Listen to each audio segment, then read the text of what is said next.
ಮಾನ್ಯ ಅಧ್ಯಕ್ಷರೇ, ಈಗ ಕೋರಂ ಕಡಿಮೆ ಆದಾಗ ಜೆಡಿಎಸ್ ಕೇಳಲ್ವಾ ಕೇಳಿ ಸರ್. ಪ್ರಕಾಶ್ ಕೂತ್ಕೊಳ್ಳಿ. ಕೋರಂ ಏನಾದ್ರು ಕಡಿಮೆ ಆದ್ರೆ ಜೆಡಿಎಸ್ ಮತ್ತೆ ಕೇಳಲ್ವಾ ತಾವು? ಯಾರು ಇಲ್ಲ ನಾವು ಮತ್ತೆ ನೀವು ಬಿಜೆಪಿ ನಾವು ಓದ್ ತಗೊಂಡಾಗ ಶಾಸಕರಾಗಿ ಓದ್ ತಗೊಂಡಾಗ ಮೇಲೆ ನೀವೊಂಥರ ಅಸ್ಪೃಶ್ಯ ತರ ಆಗ್ಬಿಟ್ಟಿದ್ದೀರಿ. ಸಿದ್ಧಾಂತ ನಮ್ಮ ಹತ್ರ ಇದೆ, ಹೊಂದಾಣಿಕೆ ಇದೆ. ಯಾವ ಸಿದ್ಧಾಂತ ನಮ್ದಿದ್ದೇ ಇದೆ. ನಾನು ಪಕ್ಷ ಜನತಾ ಜೆಡಿಎಸ್ ಪಕ್ಷ ಕಟ್ಟಿದವನು, ನಾನು ಚೇರ್ಮನ್ ಆದವನು, ನಾನೇ ಇಲ್ಲಿ ನೀವು ಆ ಪಕ್ಷ ಎಕ್ಸ್ಪೆಲ್ ಮಾಡಿದ್ರು ಅಂತ ಬಂದ್ಬಿಟ್ಟು ಇಲ್ಲಿ ಕಾಂಗ್ರೆಸ್ ಸೇರ್ಕೊಂಡಿದ್ದೀನಿ.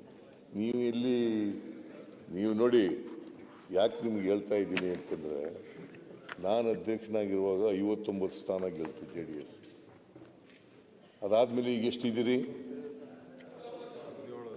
18ಗೆ ಬಂದಿದ್ದೀರಿ.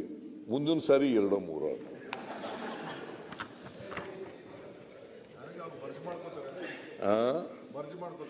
ಅದಾದರೂ ಆಗ್ಬೋದು, ಮರ್ಜ್ ಆದರೆ ಆಗ್ಬೋದು, ಬಿಜೆಪಿ ಜೊತೆ ಮರ್ಜ್ ಆದರೂ ಆಗ್ಬೋದು. ಇದು ಈಗ ಅಲಯನ್ಸ್ ಮಾಡ್ಕೊಂಡಿದ್ದೀರಿ. ಯಾಕಂತಂದರೆ ನಿಮ್ಮಲ್ಲಿ ಅನೇಕ ಜನ ಪಾಪ ಪಕ್ಷದಲ್ಲಿ ಉಳಿಬೇಕೋ ಬೇಡವೋ ಅಂತಕ್ಕಂಥ ಗೊಂದಲದಲ್ಲಿದ್ದರು.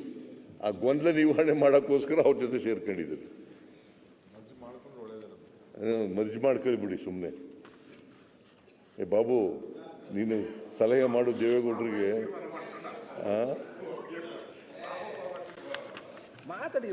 ಲೀಡರ್ ಒಂದು ನಿಮಿಷ. ಲೀಡರ್ ಅಲ್ಲ. ಈ ರಾಜ್ಯದಲ್ಲಿ ಲೋಕಸಭಾ ಚುನಾವಣೆಯಲ್ಲಿ 143 ಕ್ಷೇತ್ರದಲ್ಲಿ NDA ಅಭ್ಯರ್ಥಿಗಳಿಗೆ ಮೆಜಾರಿಟಿ ಬಂದಿದೆ.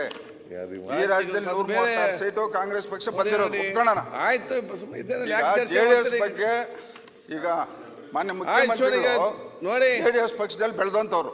ಹೌದು. ಈಗ ರಾಷ್ಟ್ರದ ರವಿಕುಮಾರ್ ಅವರೇ, ಬೇರೆ ರಾಜ್ಯಗಳಲ್ಲಿ ಹೋಗಿ ರವಿಕುಮಾರ್ ಪಕ್ಷ ಕಟ್ಟಿದ್ರೆ ಇಲ್ಲಿ ಎಲ್ಲ ರಾಜ್ಯಕ್ಕೆ ವಿಶ್ಲೇಷಣೆ ಕಡೆಗಣಿಸೋ ಮಾತುಗಳು ಮಾತಾಡ್ತು. ಚರ್ಚೆ ರಾಜಕೀಯ ಇಲ್ಲಿ ಚರ್ಚೆ ಬೇಡ. ಈಗ ಇದಕ್ಕೆ ಸಂಬಂಧ ಅಭಿವೃದ್ಧಿ ಸಂಬಂಧ ಉತ್ತರ ಕೊಡ್ತಾ ಇದ್ದಾರೆ. ಆಯ್ತು, ಹೊರಗೆ ಭಾಷಣ ಮಾಡಿ, ಇಲ್ಲಿ ಅಲ್ಲ.